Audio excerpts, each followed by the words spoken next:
Increased Social Security benefits are coming to recipients, but they may not feel the raise in benefits. Take a look at this article right here. Here's why retirees receiving Social Security aren't really getting a raise, even though benefits are rising. I'm going to go through that article with you, let you know the details.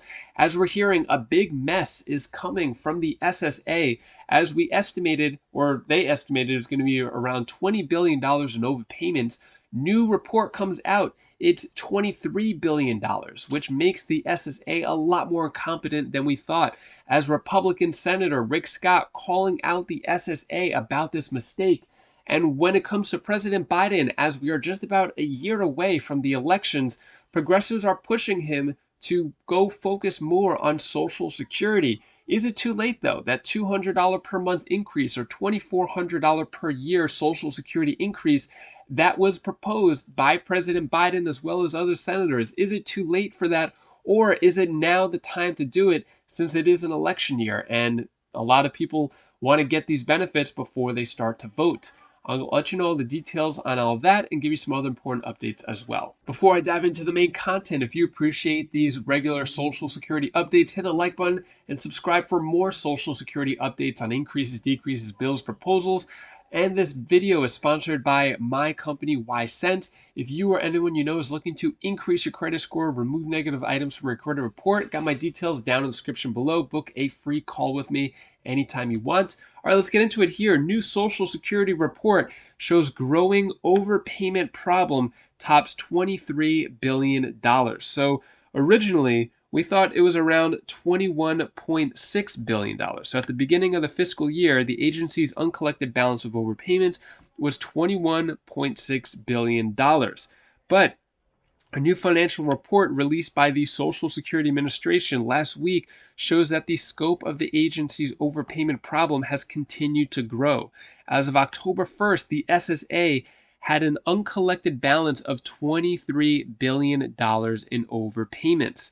That is insane.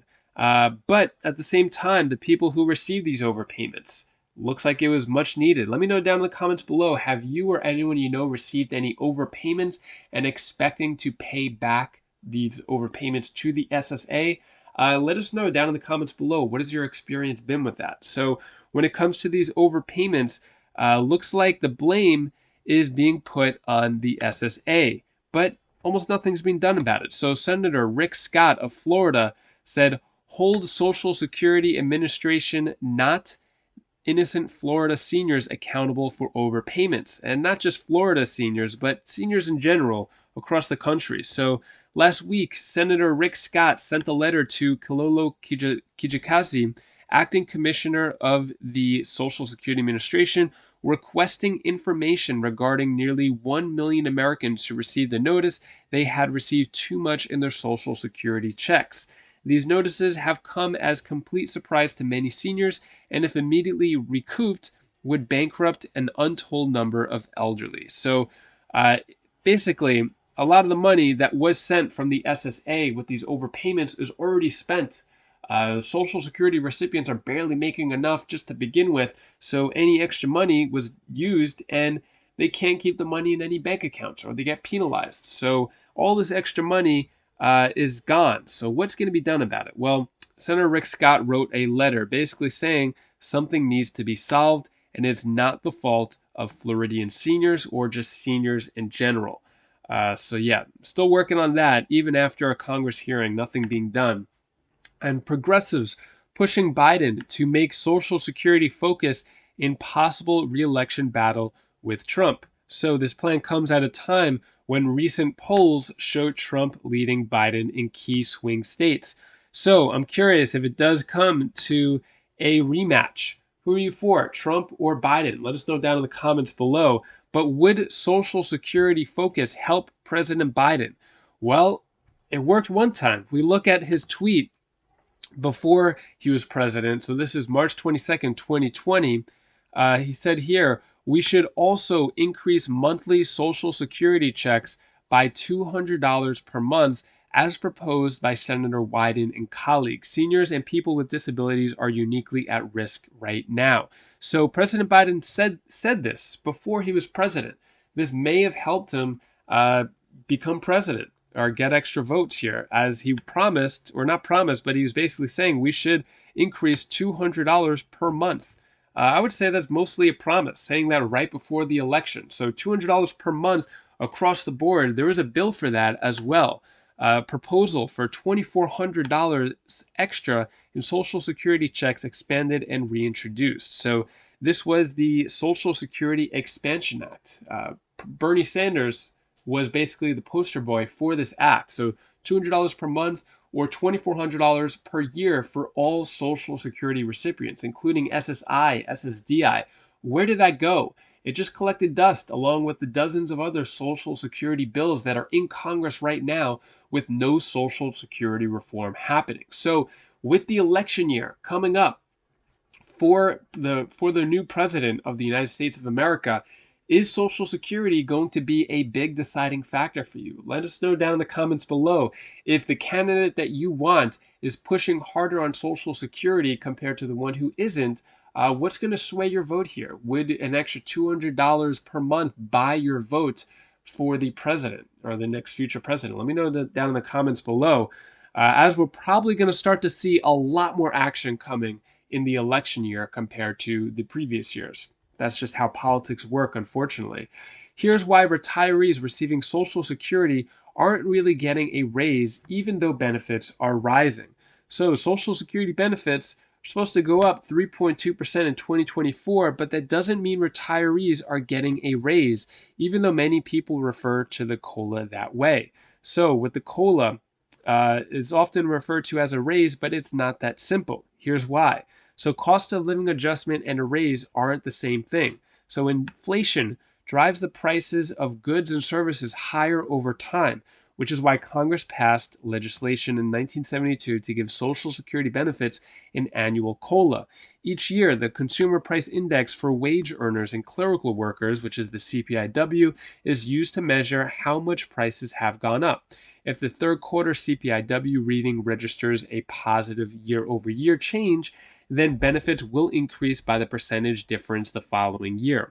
In other words, the COLA intended to help Social Security payouts keep pace with inflation, not raise the buying power of your benefits from year to year. CPIW may not be the best way to measure inflation. There's another big problem with calling a COLA a raise. Excuse me. In many years, retirees actually see their buying power decline despite the fact their benefits increase on paper.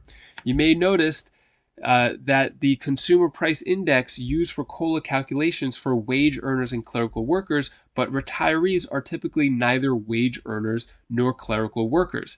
They have different spending patterns than those individuals. As a result, the CPIW often underestimates how much inflation actually impacts seniors. So if you are a senior, you're going through a lot more hardships financially than the rest of America, which is the whole point of this. Senior Citizens League estimates Social Security benefits have effectively lost 40% of their buying power since 2000, the year 2000, as a result of the COLA not working as it should. Another reminder, the COLA isn't much of a raise at all. Medicare premiums will take a bite out of the COLA too. So finally, there's one last important issue. Retirees aren't even going to keep full amount of their COLA because Medicare costs are increasing. The standard monthly premium for those enrolled in Part B is going to be $9.80 more than the standard premium in 2023. The annual Medicare deductible for Part B beneficiaries is increasing $14 compared to 2023 deductible. Since Medicare Part B premiums are usually withdrawn from Social Security checks, the COLA seniors get is going to be reduced by $9.80. And those who use healthcare services will have to pay more out of pocket for them before their Medicare coverage kicks in. Increases in healthcare spending are one big cause for rising Medicare premiums, and healthcare expenditures often tend to increase faster than inflation in other areas of the economy.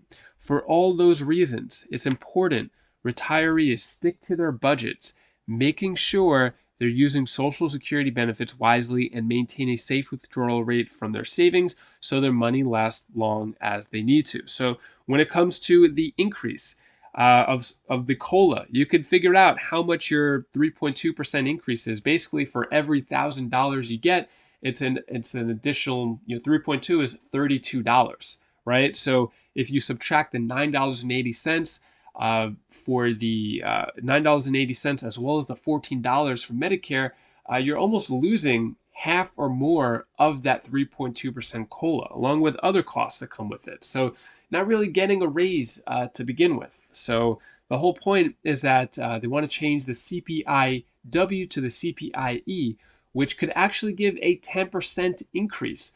More on that in a moment, but first, take a look at my daughter Bella's tip of the day. Hi guys, it's Bella tip of the day. I want to tell you the one thing that you should do. Do the things that scare you the most, because after you do that, you become a better person. Bye.